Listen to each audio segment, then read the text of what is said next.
Sasa huku uhaba wa damu ikiwa ni mojawapo ya matatizo yanalolisonga taifa la Kenya, maafisa wa Huduma Center kaunti ya Bungoma wamejitokeza kushiriki zoezi la kutoa damu kama njia ya kukabiliana na uhaba huo. Ni taarifa yake Augustine Were.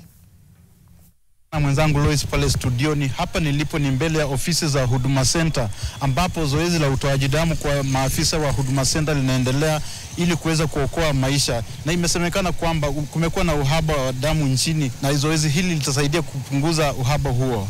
Na leo tumejitokeza ili tuweze kufanya huduma za kutoa damu kwa staff na pia kuhamasisha wananchi ili waweze kuchangia damu, kwa sababu kuchanga damu ni njia moja mwafaka ya kuweza kuokoa maisha. Mimi mwenyewe binafsi kuna wakati sikukuwa na damu, na hiyo hospitali ya county referral ilinisaidia sana, nikaweza kuongezewa damu, na saa hizi naona nimerudi kazi nikiwa salama. Nimejihisi vizuri wakati nimetoa niweze kusaidia wale ambao ni wagonjwa kule. Nimechangia kwa mara ya pili na nitazidi kuchangia ili niweze kuokoa maisha.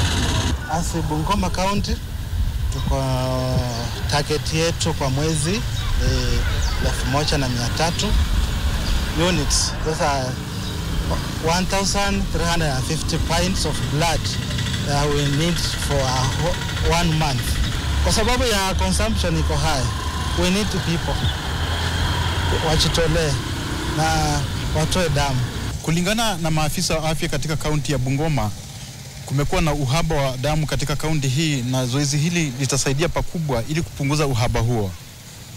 Augustine Were, NTV Mashinani, kaunti ya Bungoma.